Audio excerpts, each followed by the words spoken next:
demote me, and we can promote Steve for the time being. That's fine. I'm just going to do a quick intro, and yeah, I will make Steve a presenter. All right, so let's start our online meetup. Hello, everybody. This is Martinas Volkunas and UK Cloud Infrastructure User Group, and today is our regular online cloud meetup. So just before we start, I would like to thank everyone for joining, and we do have some busy Tuesdays ahead. Planned some great and awesome sessions till the end of the year. You definitely want to check it on our cloud meetup user group. And just a quick overview that we do have some presenters talking about the cloud adoption framework, about startups infrastructure with David O'Brien that we had last year presented in Microsoft Reactor in London. We do have Microsoft MVP talking about the Power Platform solutions, one of the Tuesdays. As well, Kubernetes. We're going to talk about Azure DevOps and hybrid cloud management. So we are going to finish strong this year. Check out those sessions. And today we are going to talk about Microsoft Defender, Microsoft 365 Defender. We do have two security experts on board, Milad and Steve. Welcome both, and thank you for being here. And you will have an opportunity to learn about the Microsoft Defender. So a quick intro to Milad, that he is based in Dubai, sunny Dubai, and he's a principal program manager working at Microsoft and specializing in security. And as well, he is the author of Cybersecurity and Ethical Hacking.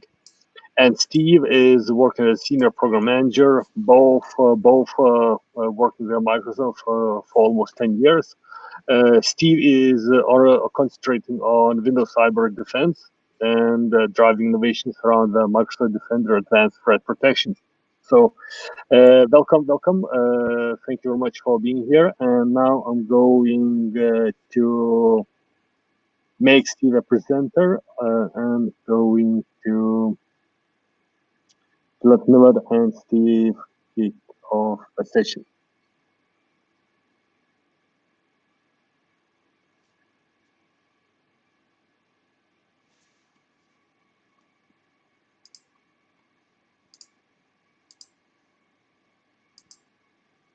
Awesome. Thanks. Just to confirm, Martinez, I think like you would need to move to attendee so that Steve can become a presenter because of the limitation of 2 slots. Yes, I'm trying to move myself somehow. Can you, Milad? Can you move? Try to move me. I can. I think so. Make attendee. There you go. Awesome. Hey, Steve. Now you are part of the presenters club. I think you're on mute though.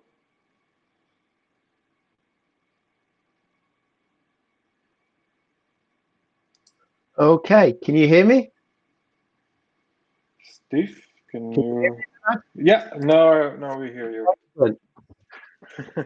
Right, now let's work out how we do this screen sharing. Awesome. So we just hijacked this meetup, the virtual meetup, yeah. and moving organizer as attendee.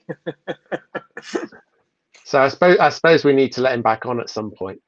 Yeah, probably. Right, I'm just trying So to. I think you're trying to find this sharing button, which I was also looking.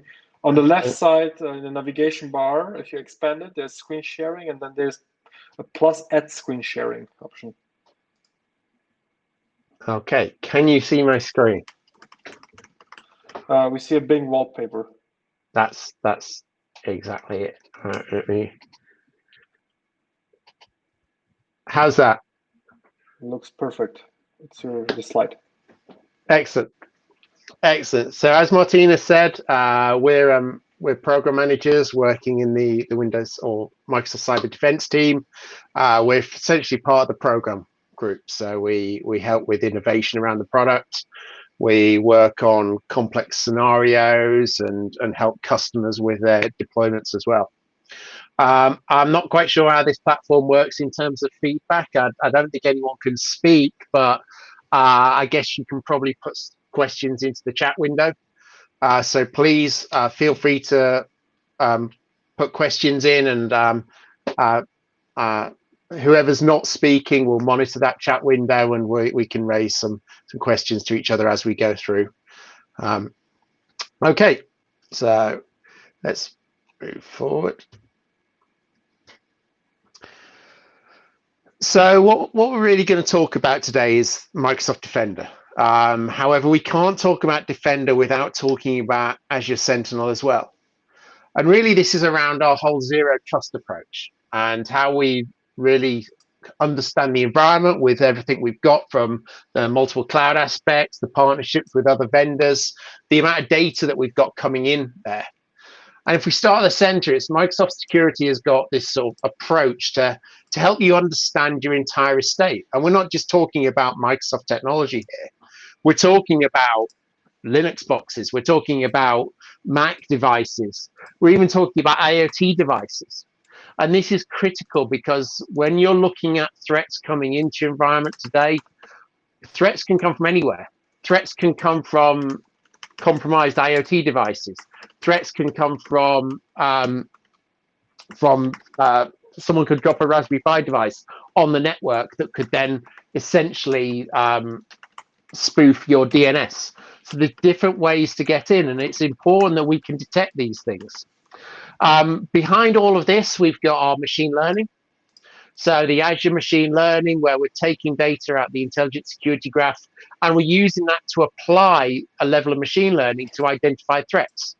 So understanding those malicious threat actors that are out there, understanding stuff that goes through email. And obviously we've got the corporate email service where we've got the Office 365, but we've also got Outlook.com, which is one of the most used webmail based services in the world. And through the data that we get from that, we're getting telemetry around malicious email. We're taking data from all of your endpoints. The Windows endpoints are feeding telemetry data up as well. And this all accounts for the intelligent security graph, and it's leveraged from machine learning. But it's not just about a pure AI driven process. We also have thousands of world-class researchers. So people are looking at the data in a visual approach and understanding new trends, attacks, writing threat reports. So writing our threat analytics service that sits within the product to advise you on campaigns that are happening across the world. So there's sort of two ways of looking at this. There's the protect. Protect is all of the incidents that happen, all of the SOC alerts, understanding where something is attacking you, providing tools to automate response, and even making that response automatic, so you're reducing the overhead on the SOC team. And there's the prevent side of it as well. And there's a number of security technologies built into Windows 10, built into Windows Server, which are also taking across into Mac, into Linux, to get feature parity across those stacks to prevent anything from happening on those endpoints. So what we see here is the sort of two key tools that we see in terms of detecting threats and responding to them. We've got Azure Sentinel, which is the cloud-powered SIEM tool. So feeding data in from your Microsoft services, but also from other services, things like your network appliances, your firewalls, routers, all of those tools are providing data into in the same way you'd use a typical SIEM. And then Defender, which really gives you the depth of insight across your modern workplace, across your infrastructure, to understand what's coming in, like from an email perspective, from an identity perspective, from an application perspective, and how those are being maybe attacked or misused in the context of your environment.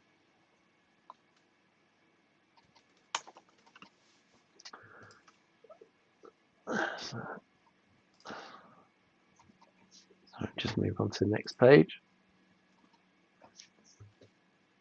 There you go. So from a Azure Sentinel point of view, Azure Sentinel is completely cloud native. It's not a SIEM tool that's been ported to the cloud. It was built in the cloud. It was built in the cloud to service cloud-based scenarios, but we can consume any data, any entity. So it's not just about looking at cloud-based services, but on-prem as well. So all of these connectors that we've announced are connectors into a number of third-party products. So we've got relationships with people like Palo Alto, with Cisco, with IBM, where we're taking data in from a connector point of view. And then the telemetry behind that, the Microsoft Brain in the cloud, the Azure machine learning is sitting there and correlating data coming from different points. And of course, we work best with our Sentinel suite, with our Defender suite. So Microsoft 365 Defender and Azure Defender. Azure Defender used to be Azure Security Center, as we'll come on to some of the rebranding in a moment, but this was something that was announced at Ignite a few weeks ago. So things that we're doing to make Sentinel better. You may have heard we purchased a organization called CyberX a while ago, and CyberX is about enterprise IoT.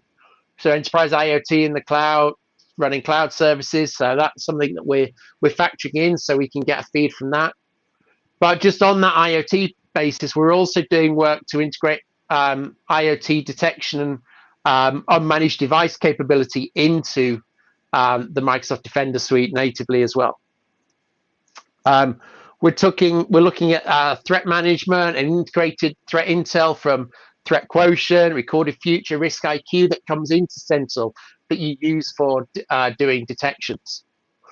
And then there's plugins to connect into the cloud. So you've got Logstash plugin, Teams. We've got a connector for Defender. We've got CyberArk, NetScaler, ForgeRock. All of these connectors are being developed, and new ones are being added in a continual basis. If there are things you want to do with Sentinel where we don't have a connector, then please reach out to us, because in all likelihood, if it's a product that's used by a number of different customers or vendors, we're probably developing it, or we're already working with that vendor to develop something for them. And then the Microsoft Defender. So Microsoft 365 Defender, which is we talk about it being XDR. We didn't want to brand it as XDR because the whole concept of XDR is something that's still being developed. So when you look at what Gartner and Forrester are saying about XDR, it's a sort of very woolly description. So we didn't want to brand Defender as an XDR solution, but we meet those XDR capabilities that these analysts are talking about today. So looking at your identity, looking at devices, the data, infrastructure, apps, network, it's all relevant when you come to doing your in-depth investigation as to what's out there. So the sort of things that we're looking at from when you look at the sort of two areas here, you've got Microsoft 365 Defender, or what used to be Microsoft Threat Protection, and Azure Defender, which used to be Azure Security Center. So those form under that sort of banner of the Microsoft Defender XDR. So obviously Azure Defender, we've got that's native, it's built across the Azure workloads, and we've got a huge take-up of that. So almost 95% of Azure VMs are protected by Azure Defender, Azure Security Center.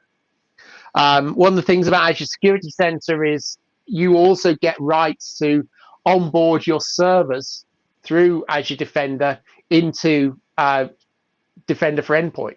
So you're getting that deep threat analytics within the Defender for Endpoint or Microsoft 365 Defender as part of that Azure Defender license.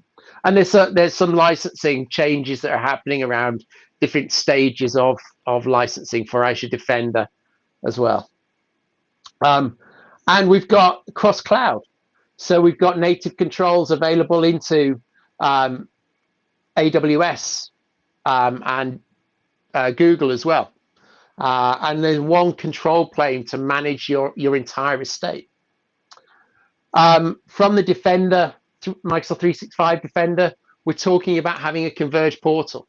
We'll come on to more of that in a minute, but instead of having the multiple portals that you have today, where you've got your Office ATP, Defender ATP, or Defender for Endpoint as it is now, MCAS, Azure Identity, all of these portals will come into a single point. So you'll be able to do all of your analytics, all of your detection, investigation through a single portal without having to jump out into different things. So let's talk a bit about the rebranding. So from an identity perspective, Microsoft Defender for Identity used to be Azure ATP. So where we're tracking the malicious use of across your network. So with identity, so identity theft, golden ticket misuse, Kerberos events. So all of these things are part of what we now determine as Microsoft Defender for Identity. On the endpoint, we've got Microsoft Defender for Endpoint, which was MDATP, or Microsoft Defender Advanced Threat Protection. And this is about understanding threats that are taking place on the endpoint. And obviously, we're not just talking about Windows, we're talking about your Macs, your Linux, and also including additional functionality such as threat and vulnerability management to actually really give you a full view as to where you might have a weakness within your estate, not just around the software or the vulnerabilities in the software, but also whether that software is configured right. Cloud App. Now, for some reason, and don't ask me why, Microsoft Cloud App Security is still Microsoft Cloud App Security. So we that is around utilizing data to determine where you've got shadow IT. Are people using web services that they shouldn't be? Is data going out to those web services? Do you have employees that are dropping data onto things like Dropbox or other file sharing sites that you're just simply not aware of? And then the email or user data, I should say. It's not just email anymore. So when we look at what used to be, in fact, that slide is wrong. So yeah, it used to be highlighting in the chat too. yeah, so that used to be Office 365 ATP. So Office 365 ATP is your mail gateway to assess whether you've got malicious email, whether that be attachments or URLs in the email. But the other thing is, we're not just talking about email. We're also talking about Teams. We're also talking about SharePoint. Obviously, these are other ways that people can put malicious content into your environment. So as part of that, we scan that data. We scan the Teams locations. We scan the SharePoint. We scan OneDrive for Business. So all of that is subject to the same URL controls, the same malicious file controls that we have around the mail gateway that was Office 365 Advanced Threat Protection. So as part of this rebranding, we're bringing this all into this single point where we're shifting from these individual silos into a single cross-domain security. We already had some intelligence to factor in where you've got malicious activity taking place in one element where we're referencing in another. So we started off where we integrated Defender ATP with Office ATP. So we could understand where maybe there was a malicious email that had come in, maybe Office had missed it. Defender can then report back that there was a malicious attachment and then get Office to purge the mailboxes. Or maybe you've got a user who's accessing webmail. So they might be looking at something on Gmail and they're downloading an attachment through Gmail that the other users are getting through their corporate email. By downloading that attachment on Gmail, Defender can determine it's malicious and provide feedback back up to the office side of things to stop that from letting any further emails in on the corporate email side of things. So this is functionality that's evolved, it's developed, and more it's come into this single converged portal to give you a complete view of everything that's going on across your environment. And one of the things we're doing here is automating it. So what the example I used, where you've got the malicious attachments detected, and then Office is saying, well, I've got a number of mailboxes with this attachment in. Why do you actually need to do anything about that? Surely the best thing to do there is just automate the removal of that attachment. And that's something we can do. We can do it in a fully automated or a semi-automated state. So semi-automated is where we're actually investigating. We're doing the full investigation for you, and then presenting you with an approval process where you say, oh, okay, I agree, all of those emails should be removed, and you just click OK. Fully automated is something that we're seeing more and more customers go to now. Fully automated is where we're actually just doing that for you, taking the load completely away from the SOC analyst to remove that overhead. And not only are you removing the overhead, but you're ensuring that those things get addressed quicker because you're not waiting for human interaction. So this means that your whole sort of the behavior that's taking place, the use of human resources really focused on the key threats that maybe can't be automated. Those are the real sort of tricky ones where maybe we can automate some of it, but not fully automate. Those SOC analysts can really sort of get their teeth into those aspects of it and work through everything that's in there. And then as we move across to this single portal, it's important that we have the ability to leverage the data that's in that portal from other elements. So as well as doing all of the healing, the cross-domain threat hunting, we also have connectors and APIs to allow you to dig into that data. And one of the things that we'll show you later is actually using an API to take some of that threat hunting data out and then actually initiate an action on the data that we see from the threat hunting to affect the machines within the portal. So this allows you to, as well as all of the automation that we've got in place here, you can apply your own automation, your own workflow on top of this to drive additional functionality. And that might be where you're actually leveraging it from some other applications. We've got the ability to go into the product, but also out of the product. We've got connectors for things like ServiceNow as well, so we can raise tickets directly out of Microsoft 365 Defender into ServiceNow.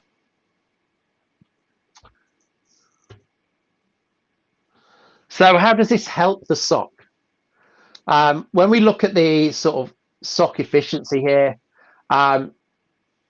it's all about reducing the overhead, reducing what's in the SOC queue, reducing the threats to the organization.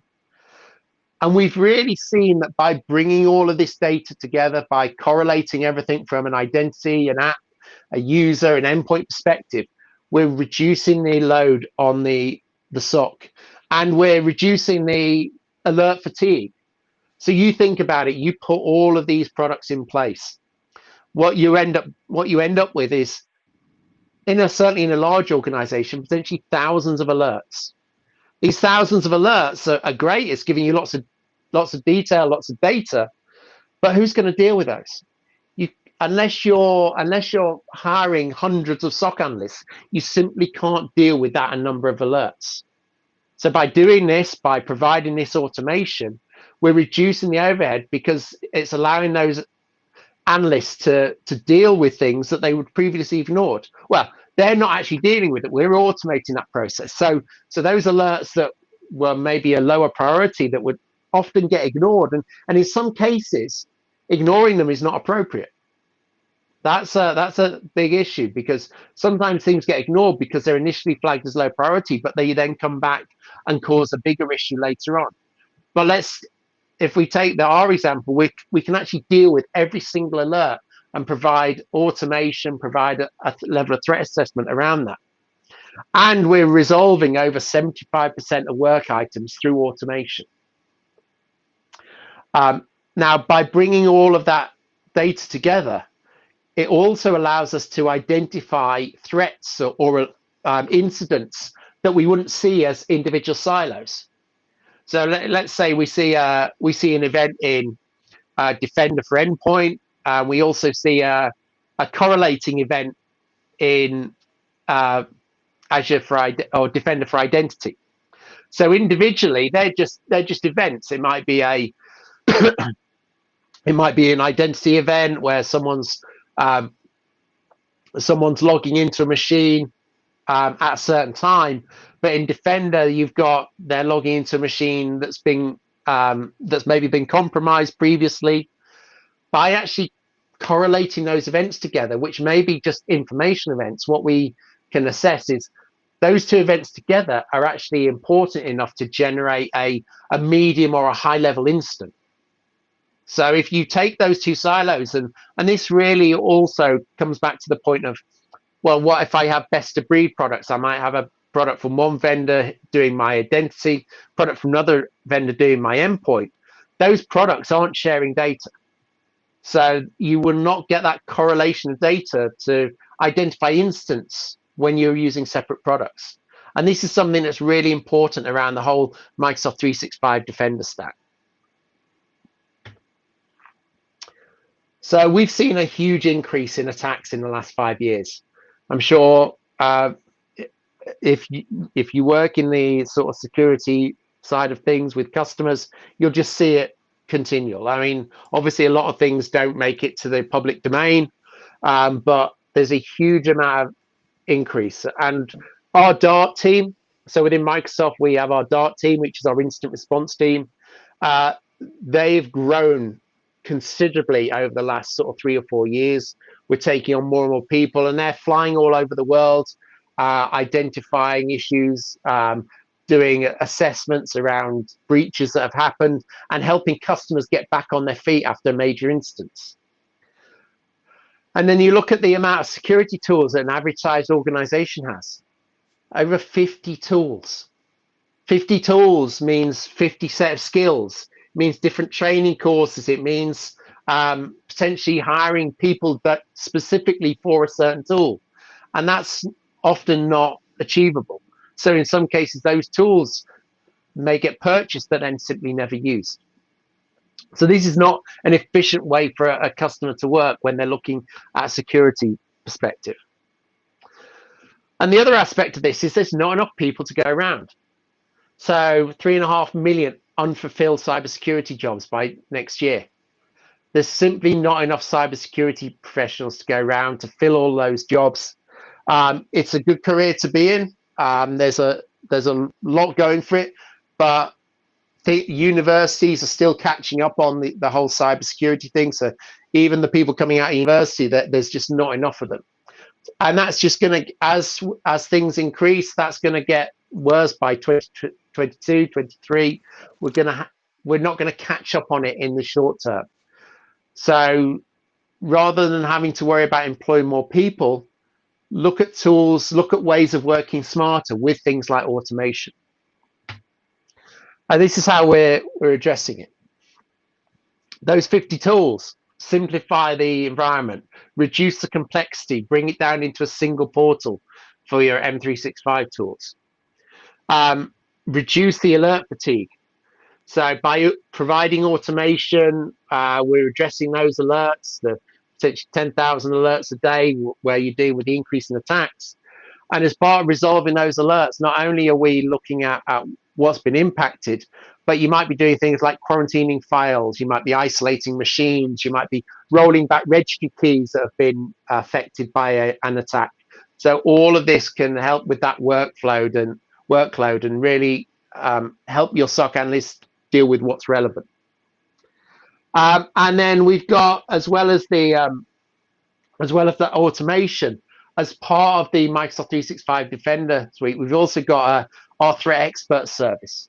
So threat experts are threat researchers who are continually looking at data in a pseudo-anonymized version. So they don't see machine names, they don't see usernames, they don't even know which customers' data they're looking at, but they're running queries, they're running algorithms against that data, maybe with a view to detect where a new campaign is taking place or a new threat is taking place, and they can pump alerts into tenants. So a threat experts alert, which what's called a targeted attack notification, can go into the tenant, and those targeted attack notifications are really there to flag to the SOC team that this is something really important you need to focus on. So we're providing an extra set of eyes, and this is all part of the service. It's not an additional cost that provides these target attack notifications into the tenant. And with that, I'm going to hand over to Milad, who's going to talk you through a whole sort of attack story and how we step through that. Awesome. Thank you so much, Steve. Let me share my screen. Let's see if I'm equally successful in doing that, like you. Let's screen share.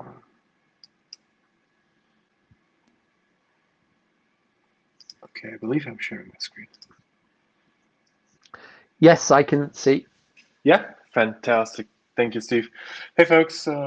So let me walk you through a scenario that we have explored and how it would look like, essentially.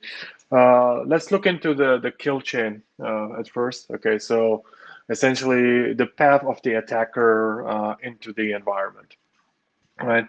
As you can see in this diagram on the top left side, that's a bad person.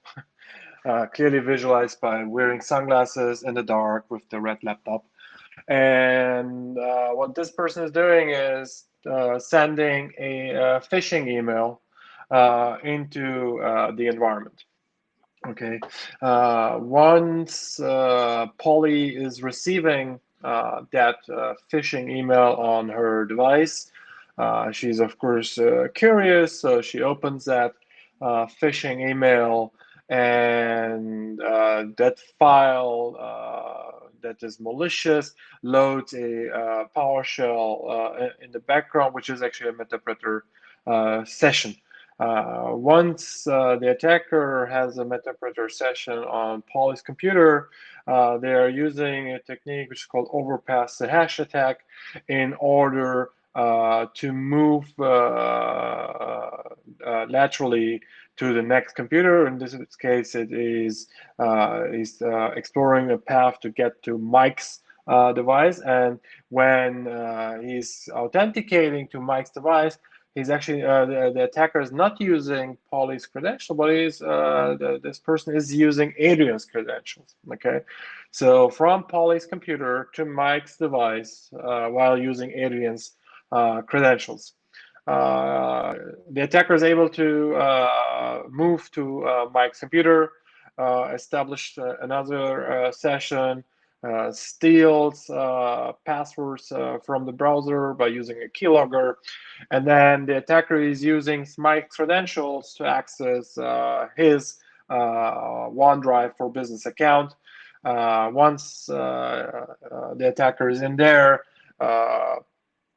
it inserts a backdoor file on OneDrive, and then the attacker is using this legit quote-unquote location using Adrian's credentials in order to send another phishing email targeting to Marco, who is quote-unquote the end goal for the attacker, asking him essentially to open that email to start that to open that particular attachment. Okay, so you see there's a few jumps that the attacker is doing to reach its endpoint, and historically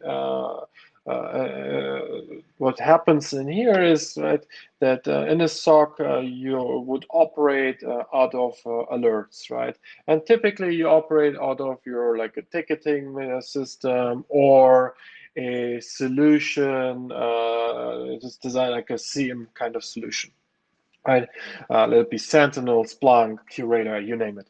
And most of these technologies, they operate out of an alert concept, right? So analyst is getting alerts assigned, and analysts are working out of them. And the problem with that is, of course, right? Let's say if you're looking at a kill chain like this, it's a multi-staged attack, right? So you will have multiple alerts coming from different, in some cases, products, right? You will have alerts from your email security solution, you will have alerts from your endpoint security solution, and you will have alerts from your identity security solution, right? So very often time gets lost in the SOC just by trying to develop use cases to do this correlation automatically, or by literally identifying themselves manually that certain alerts are tied together, right? So let's take a look how this kind of attack would look like for a SOC analyst when using Microsoft 365 Defender. So Microsoft 365 Defender is essentially now the new home for anything that is, let's say, workplace security related, right? Brings together email and collaboration, brings together identity, endpoint, as well as cloud applications. So when the user, so the SOC analyst goes to security.microsoft.com, which is the home for this new solution, they get a view about all the active incidents, right? And when you're looking at these active incidents, this is not just like looking at endpoint security. It's not just looking for email security. It's a unified view across your workplace, across all the different alerts, because we are elevating essentially this environment, this conversation or this investigation by saying, we're not focusing just on individual alerts. We're focusing on an incident itself, right? And an incident can have one or more alerts associated to them. But you no longer have the burden essentially to develop use cases, to do manual correlations, because for many, many cases, it is already done for you within the product. And the cool thing is, which I personally like the most with Microsoft 365 Defender, is not something like Microsoft is trying to sell to you, because Microsoft 365 Defender, this solution, is accessible for any customer that has any of the 4 workloads already in use, right? So it doesn't matter if you have Microsoft Cloud App Security, Microsoft Defender for Office 365, Microsoft Defender for Endpoint, or Microsoft Defender for Identity, or all of them, or like 2 out of 4, etc. You have access to security.microsoft.com today, right? Of course, we still have the individual alert queues, but as I talk you through this scenario, I think you will see the benefit of switching to an incident view. Right? So when we look into an alerts queue, right, they tend to be fairly long. Okay, and the reason for that is, of course, all these different alerts are coming together into one, let's call it, spreadsheet, right? One thing we did just to help a little bit on that aspect was to group alerts itself, right? So whenever if an alert happens and then the same exact alert on the same entity happens over and over, right? We will group them together, right? So as you can see in this example here, for example, 7 alerts for suspicious process injection observed, and they got grouped together. If you would click on it, it will open up and you can see all 7 alerts, right? But if you think about an alert queue, like in an average enterprise, right, we're talking about thousands of encounters per day, right? There is no way like a SOC typically can keep up with that, right? Another aspect that we said is, if we want to reduce this workload, right, this work, so that the SOC analyst can actually focus on critical incidents, investigations, we need to think about the preventative controls first, right? So with Microsoft 365 Defender, we also aligned on the protection side, right?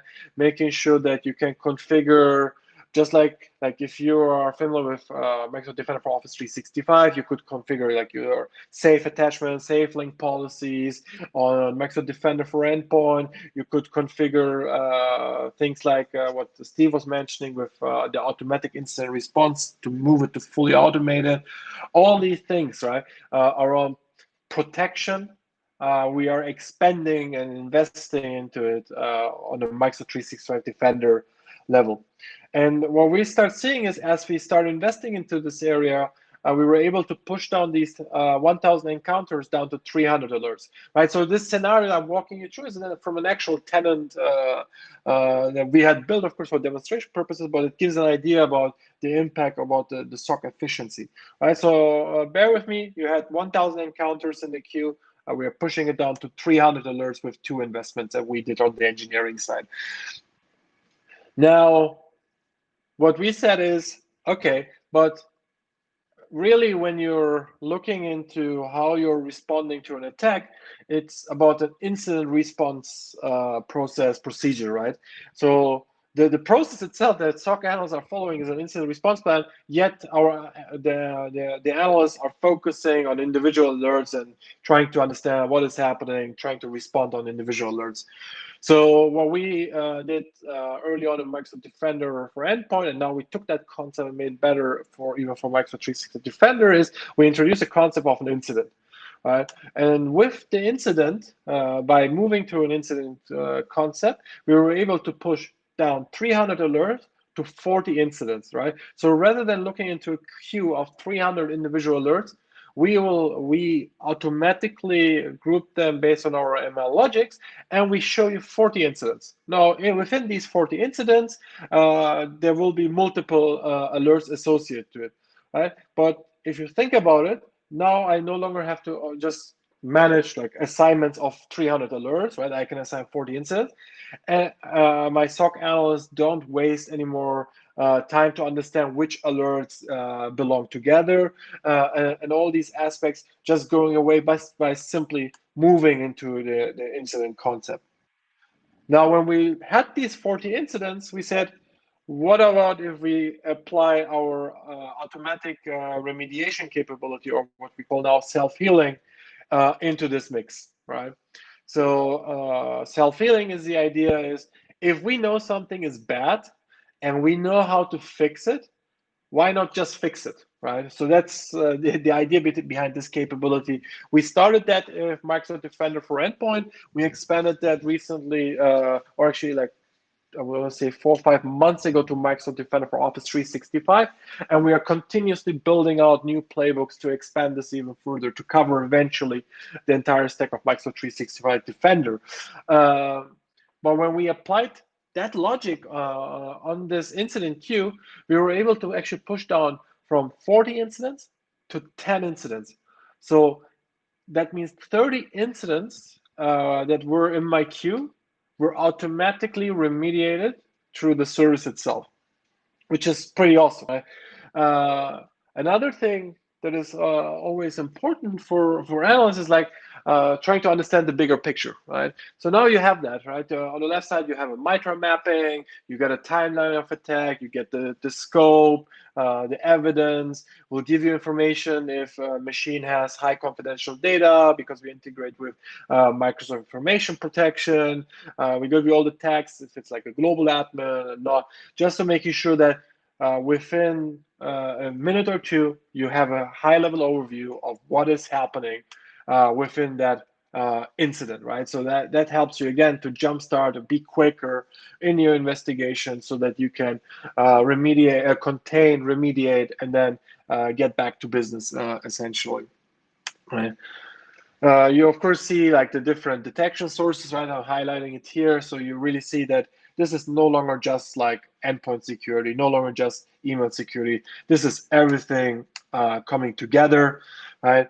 We have an integrated storyline, alert story now. So you can actually see exactly, like, first of all, like all the activities that are happening within one sequence.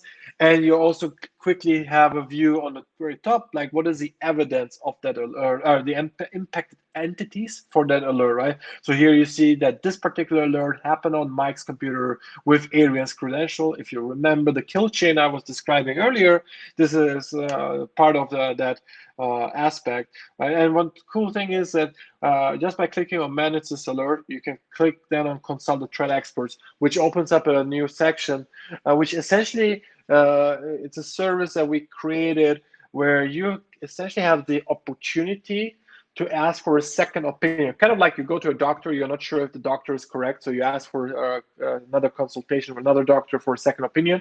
This is like that. So you're asking a second opinion in this case to a Microsoft security researcher. So this is part of the Microsoft Threat Experts solution that builds on top of Microsoft 365 Defender. It's a unified pages across, so we're really pulling all the different signals and telemetry from the 4 workloads now under security.microsoft.com. Here you see like our endpoint view would look like, right, with all the log-on session, the traffic that is happening on cloud apps, from a cloud app perspective, information from Microsoft Defender for Identity, from Endpoint, and so on, right? So bringing everything together, you no longer essentially have to jump between different products, right? Let it be for response actions, to get additional informations, and so on. The Action Center shows you all the different automation activities, right? So quick overview on essentially what self-healing activities are pending or already in motion, right? So that's that aspect to that. Same concept like for the machine, we also have for the identity, of course, right? Identity, of course, super important. So here you can see the unified identity page that helps in the investigation because you have a timeline of activities for that identity. Again, pulling the signals from the different workloads, right? You can quickly see all the relevant alerts, if there has been a lateral movement. And what you can do also is you can click on Go Hunt, and that will open essentially an advanced hunting query, which is based on Azure Customer Query language, in order to get like raw data analysis. And I will talk about that in a minute.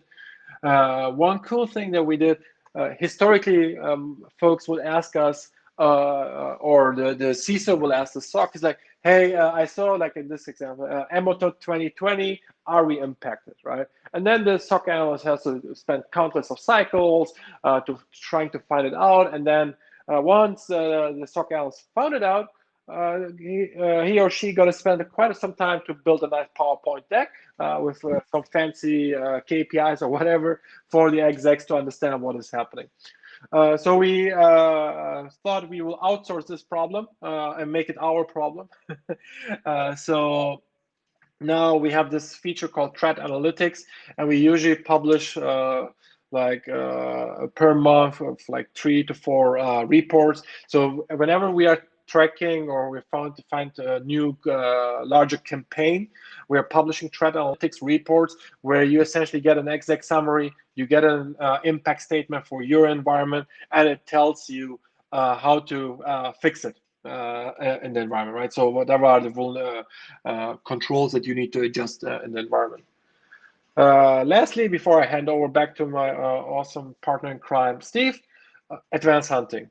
Advanced hunting, super awesome. It gives you raw data access to the 4 workloads, right? So you go to security.microsoft.com, you have access to the raw data sets of Microsoft Defender for Identity, for Office 365, for Endpoint, and for Microsoft Cloud App Security, right? And it's based, if you're familiar like with Azure Log Analytics or Azure Sentinel, this is also based on Azure Customer Query language, right? KQL.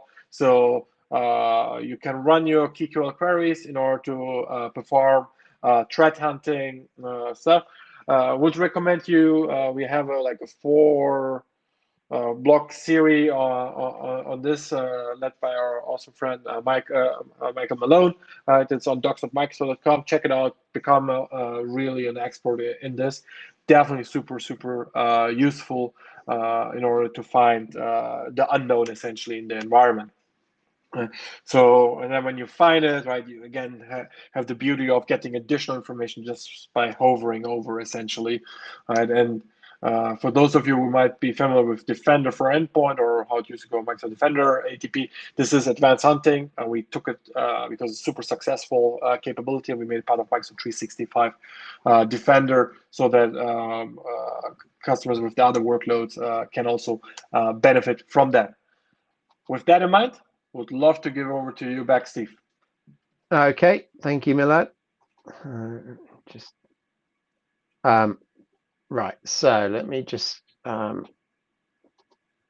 share out my screen again. Where are we? Screen sharing. Oh.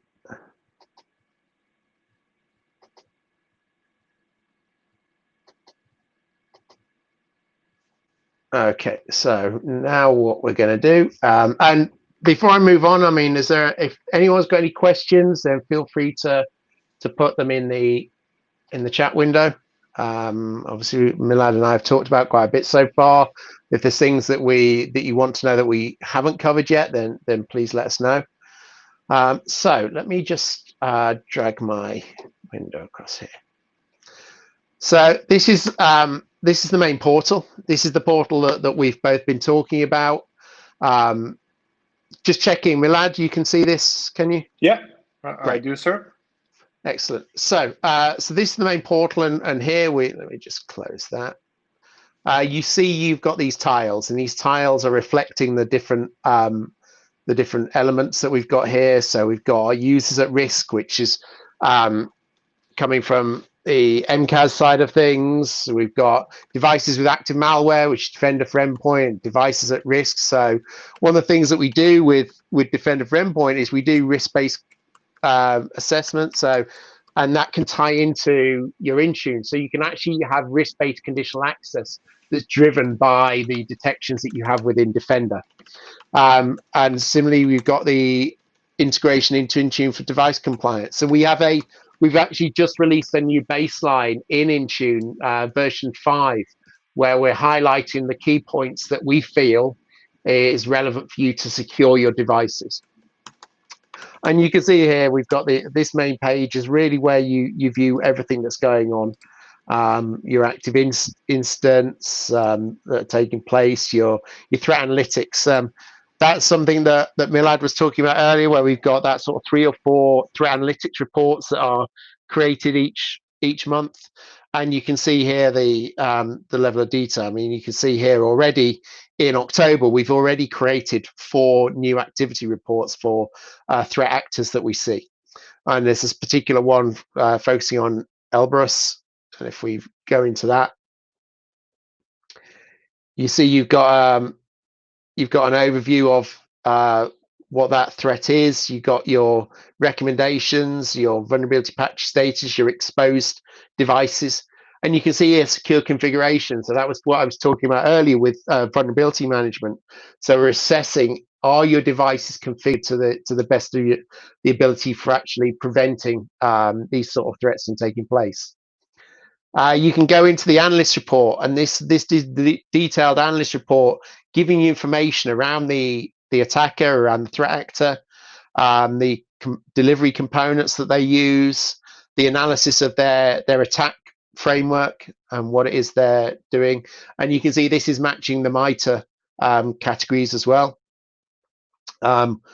Different elements around how they evade, the techniques that are involved from a MITRE perspective, any sort of mitigations. So these are mitigations that apply, and the important thing to notice here is these mitigations apply to not just the Defender for Endpoint, but everything that feeds into that Microsoft 365 Defender stack. So you're looking at using your MCAS, you're looking at your identity, you're looking at things you can do within Outlook or within Office 365 as well. Detection details, and here you've actually got some advanced hunting queries.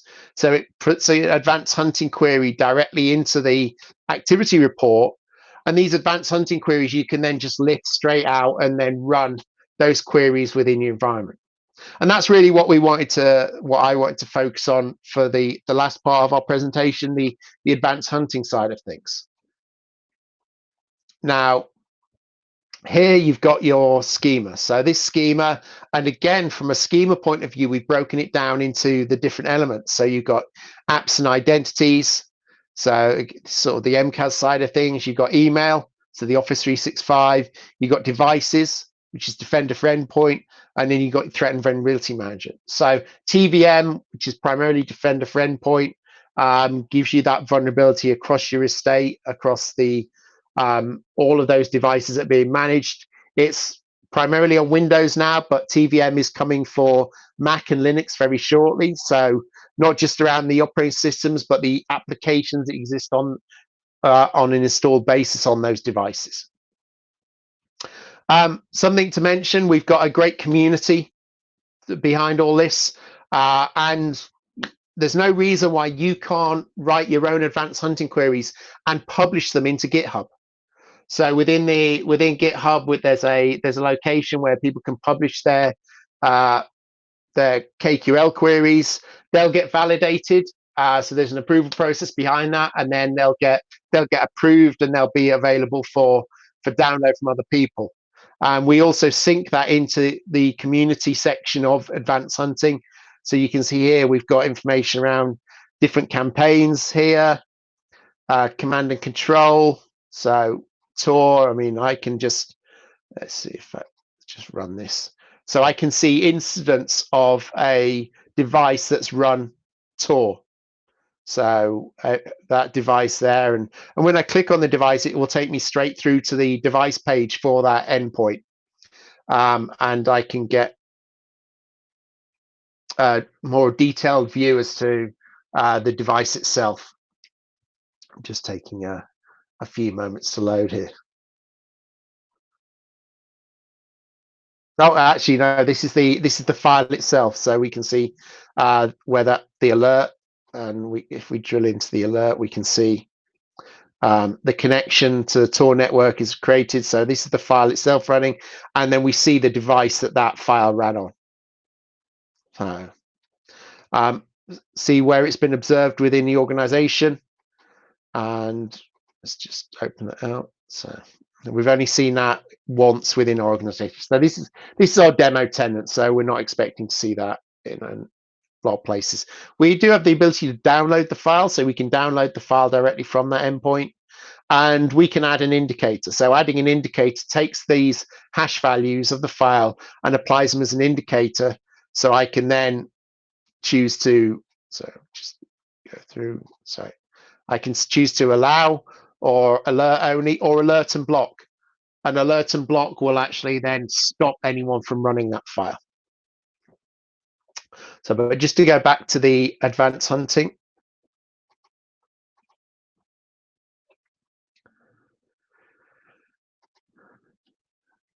So, so we've got a number of the shared queries available from the GitHub community. So general queries, so network footprint.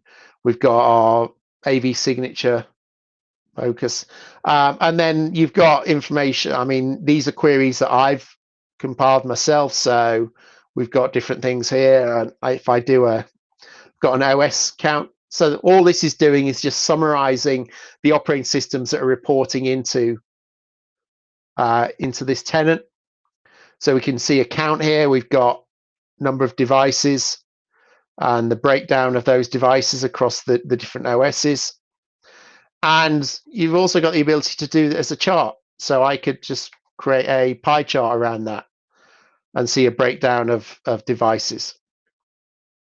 So, but one of the things I also wanted to show you is the ability to actually, well, actually, first, let me show you custom detections. So custom detections, and in fact, let me just go to one of my queries here.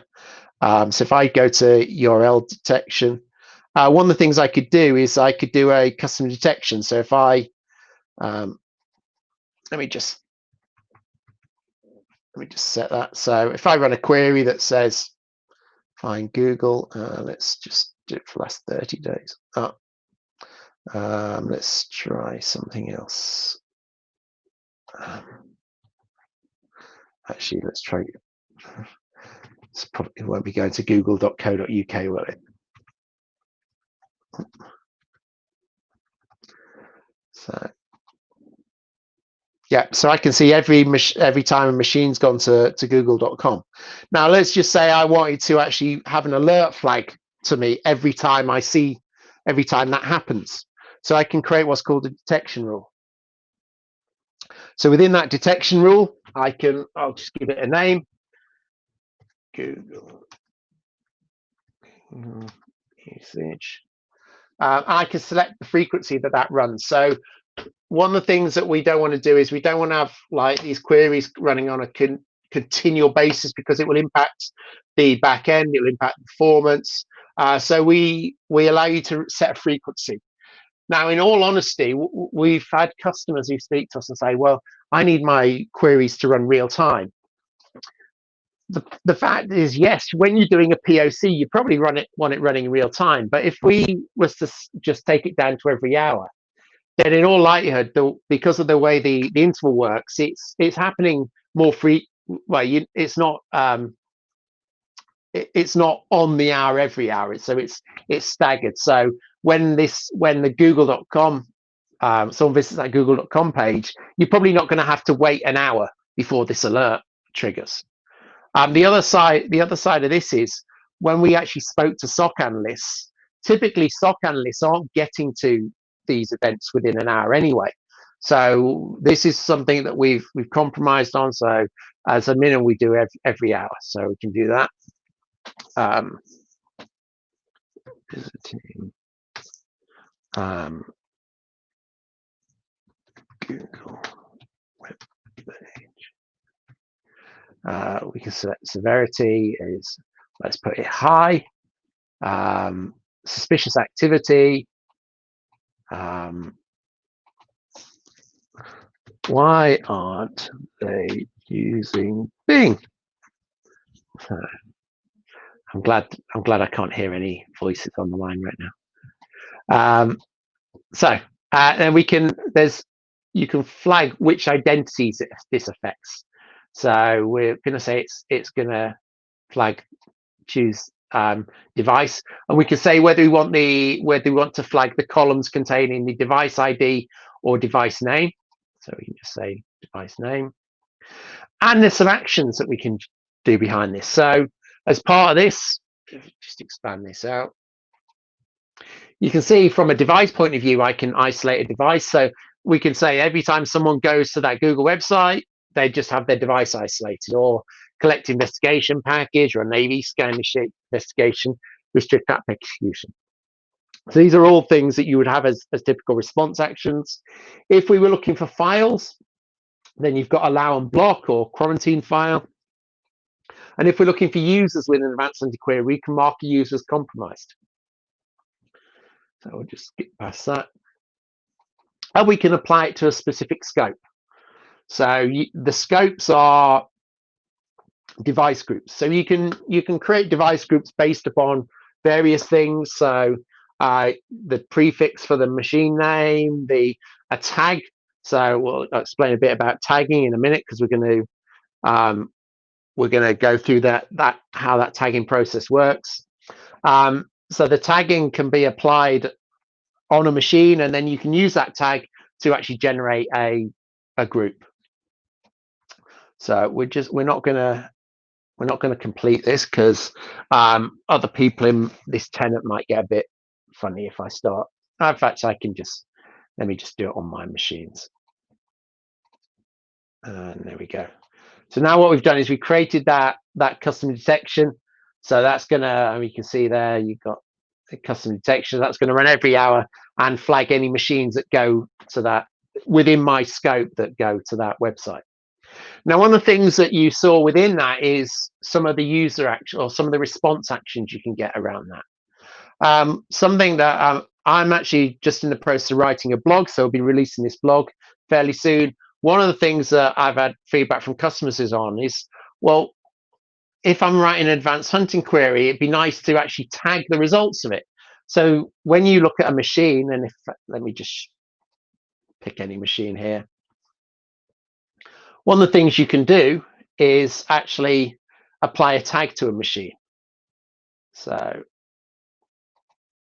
I can apply a tag. Now there's a difference between the gray and the blue here. So the gray is a tag that's been applied at the registry level. So the registry level is fixed, so it's stamped on the registry, so that machine just reports that tag up. But I can also apply additional tags onto that machine, and those additional tags may be to actually determine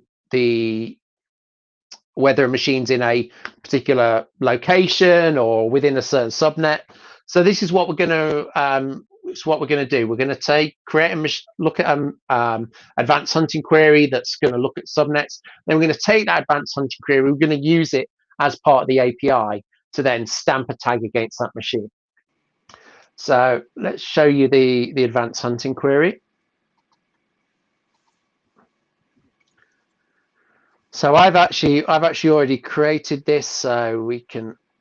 I've got two queries here. So I've got a subnet query, and you can. If I just what I'm doing here is I'm just looking for all IP address, all machines where the IP address contains this value,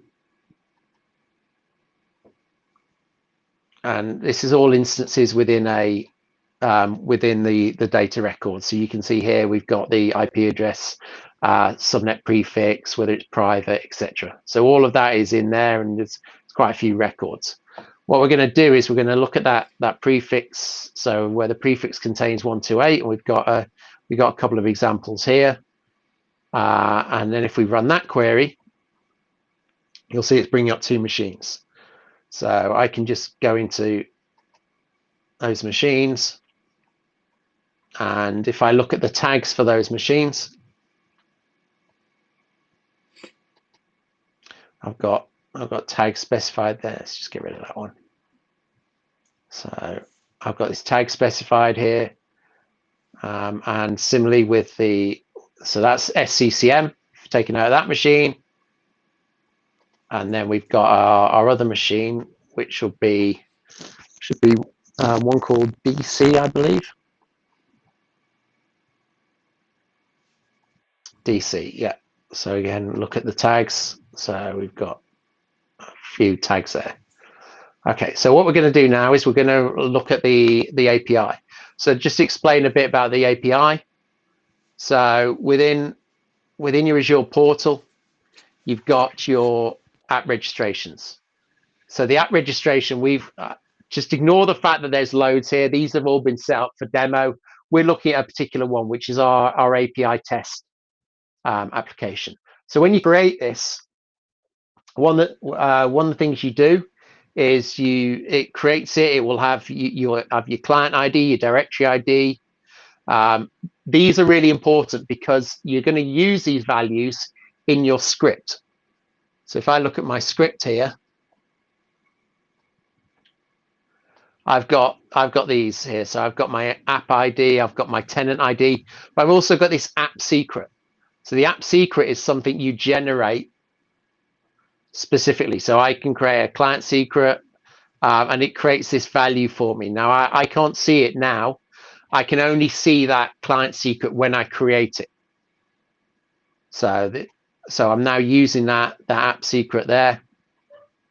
So within that, I can then take some values, and what I'm doing now is I'm actually reading this query. So we've taken the query, and if I show you the go back to the advanced hunting query, where is it? So what we're doing is we're taking this query and we're putting it into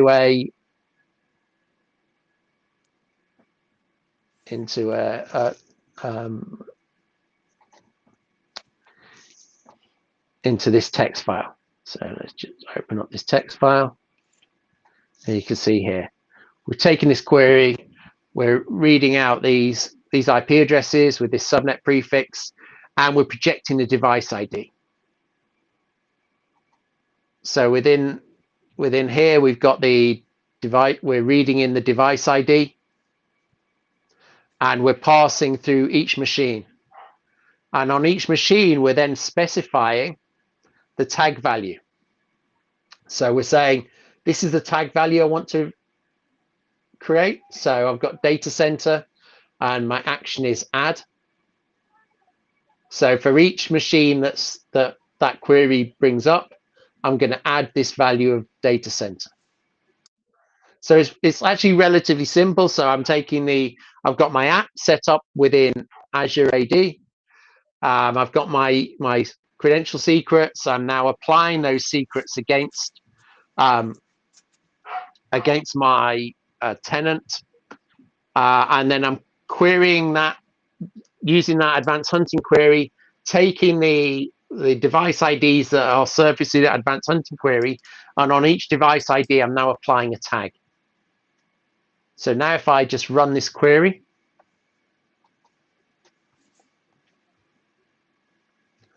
so what we see now is when we go back to our machines, so if I go to my machine now and I see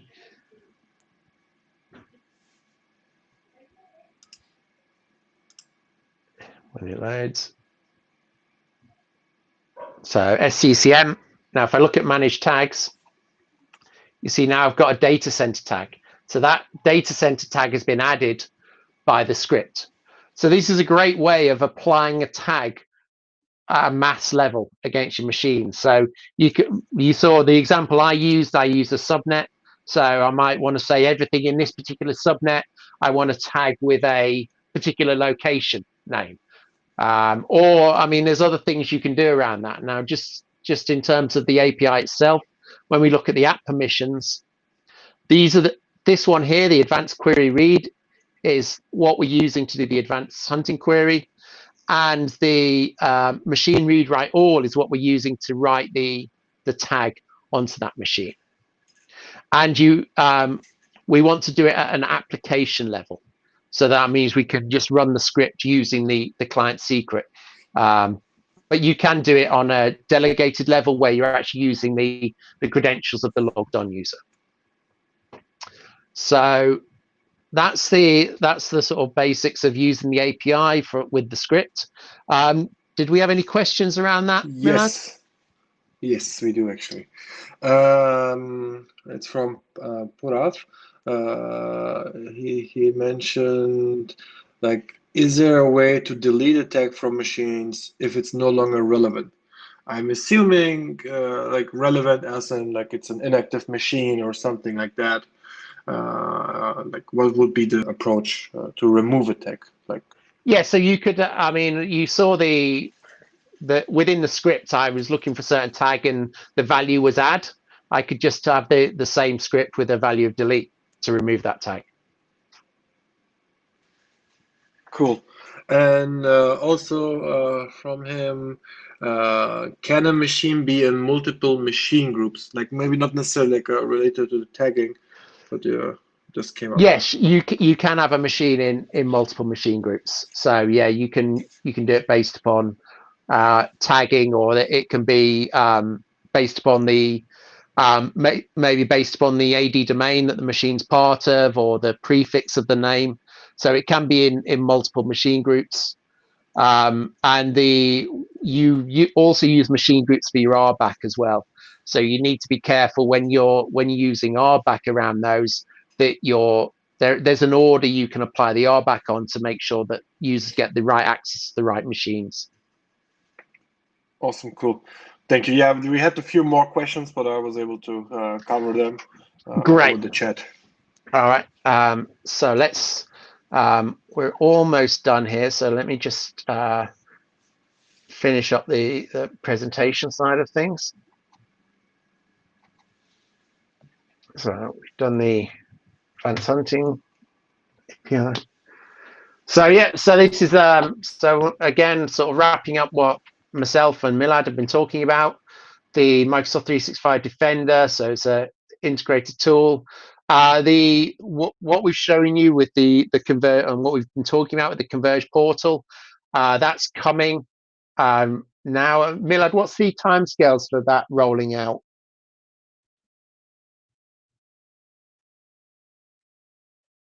I believe public preview should be in the like 2-3 months from now. Right. Okay. But don't quote me on that. Yeah. Thank you. Yeah. So that's coming out. I mean, if you look at it now, what you'll probably see in your tenant is something a bit different. So you won't see that all of that data coming into a single spot, but hopefully by the new year you'll be able to see that within public preview and really get the value of everything. There were a few folks that already were testing, and they noticed that in our demo we are using a tenant that has it. Yeah. So we know they're still listening. Yeah. Great. So we this is around sort of call to action. I mean, where you've got relationships with with us at Microsoft. Like follow myself and Milad on Twitter, because we release a lot of stuff on there. We're both writing stuff continually with tweets, but also blogs, and Milad's written a lot of really good stuff as well. So you'll see all of this information and how things are used. As we go through this, it's about your protection, so preventing and blocking threats. That's the key thing. I mean, you put all these tools in place, you've got and there's a huge amount of stuff we haven't covered in this presentation around the native Windows security that you have, things like attack surface reduction rules, network protection, exploit protection. All of these things are there to prevent threats from happening. But obviously we're not going to stand here and say, if you put all our tools in place, you will never get hit. There's nothing, no security vendor should ever tell you that they're bulletproof, because they're basically lying to you. What we do is we do the best protection we feel we can do, but then we give you the tools to also identify threats. So identifying these suspicious behaviors and identifying them quickly. The investigation that we're providing with the Microsoft 365 Defender gives you the ability to narrate the full attack story, look across the full kill chain of that attack to understand how the threat got in, what it affected, where it went to, the lateral movement. All of those things are part of the full attack story that 365 Defender allows you to create.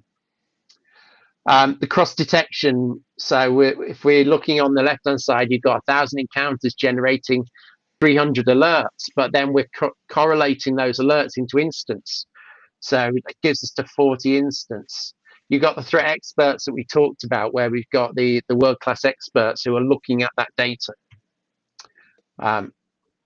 Auto healing, remediating compromised assets. So reducing the need for manual input into those assets. And in some cases, traditionally, you may have just gone, fine, we'll just rebuild that machine because we don't know the full extent of what's happened on it.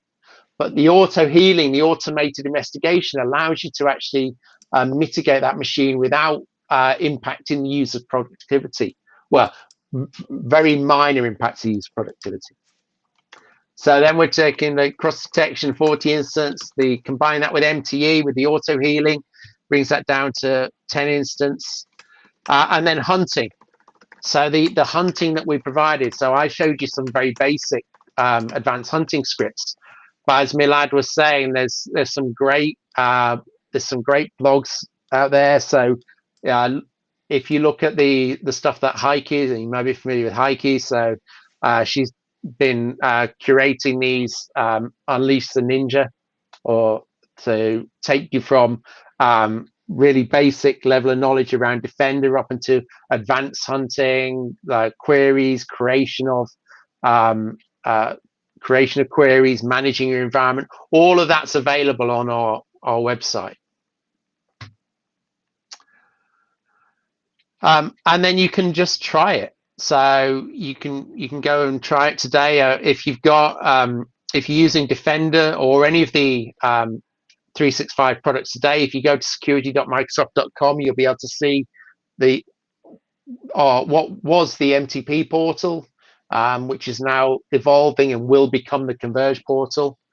So it helps you stop the threats before they execute across all vectors, the emails, the endpoints, identity, heal those affected assets without having to build remediation scripts, and really give you that threat-based approach to protection, from detections to posture reporting, and having that common set of APIs and connectors into the tool set. Rather than having to create different connectors into each tool, you've got one connector that's going into your Converge portal to give you visibility across everything that portal's looking at.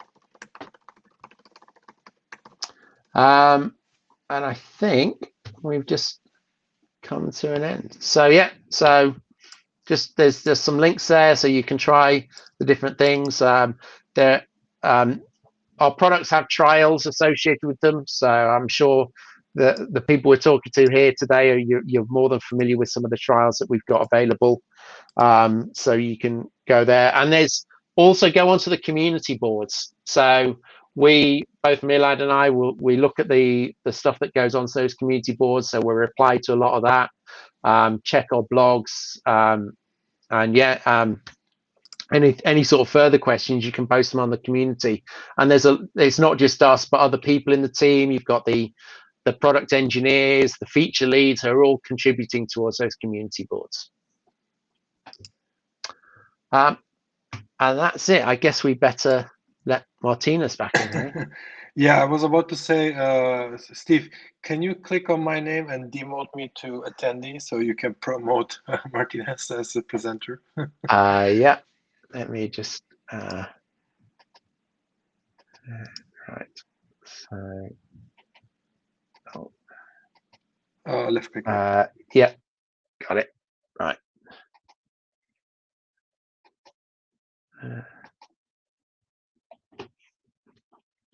There we go.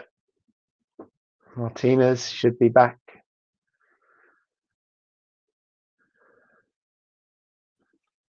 Hello, do you hear me? Yes. Hey, yeah, good to be back.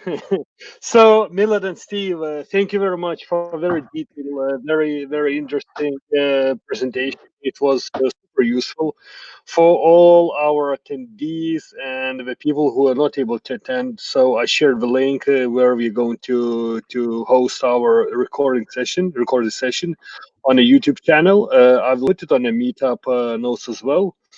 As well, please don't forget you can buy coffee to our presenters to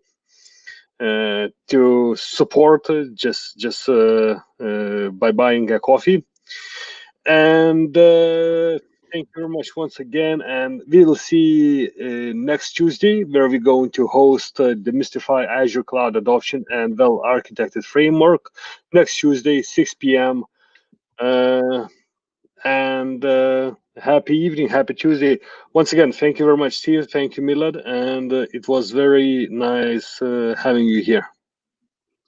Thank you very much.